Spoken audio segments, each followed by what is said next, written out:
I am Anamika Sharma, research scholar in the Department of Food Engineering and Technology at Sant Longowal Institute of Engineering and Technology. आज हम बात करेंगे लाइफलाइजेशन के बारे में, उसका प्रिंसिपल और उसकी वर्किंग के बारे में। तो सबसे पहले हम बात करते हैं कि जो लाइफलाइजर है उसका प्रिंसिपल क्या है।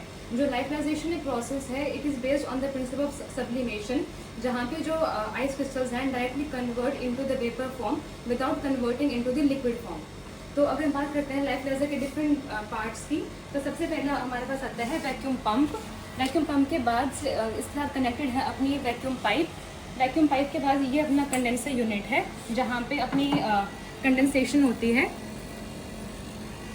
एंड ये इसके बाद आता है अपना वैक्यूम बोर्ड, जिसमें अपना सैंपल रखते हैं। सैंपल रखने के लिए हमारे पास सैंपल प्लेट्स हैं, और ये इसका मेन स्विच है जहाँ से हम इसको ऑन करते हैं।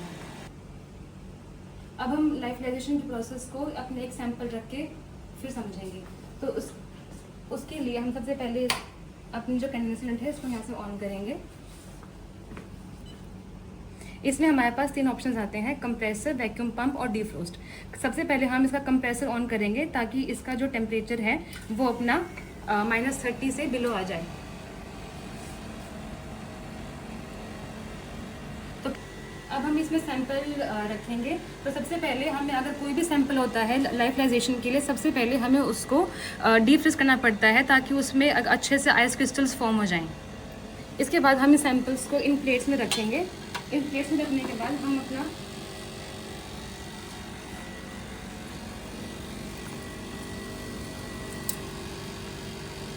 हम इन सैंपल्स को इसमें ऐसे रखेंगे। ये हमारी टेम्परेचर प्रोब है,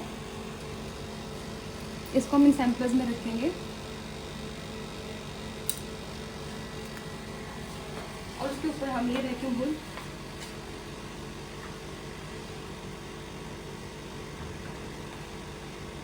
इसको अच्छे से सेट करके हम यहाँ से इसका वैक्यूम पंप ऑन कर देंगे।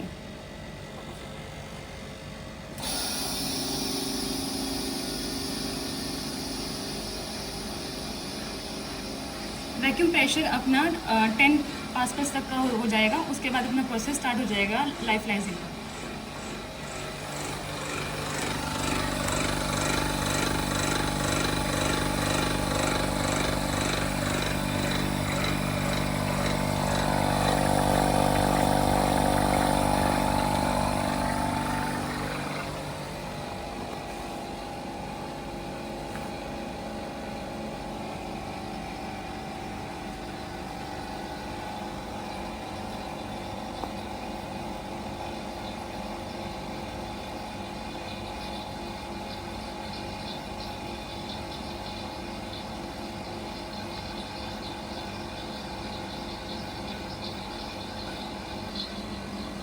अब हम देख सकते हैं जो ऊपर वाली पैटी प्लेट है इसमें बबल फॉर्मेशन हो चुकी है। इसका मतलब ये है कि अपना जो प्रोसेस ऑफ ड्राइंग है that has started.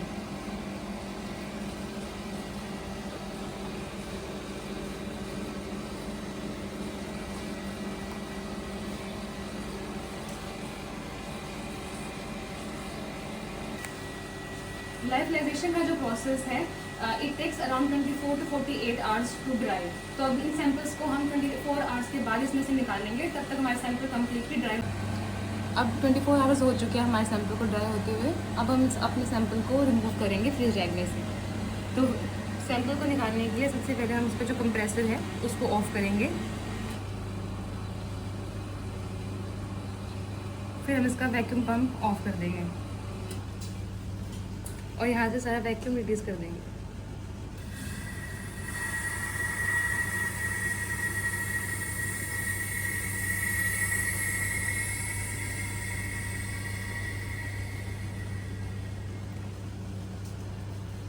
Complete vacuum remove होने के बाद हम वैक्यूम हूड को रिमूव करेंगे और अपना सैंपल निकाल देंगे। आफ्टर 24 आवर्स हमारा सैंपल है दैट इज़ कम्प्लीटली ड्राइड।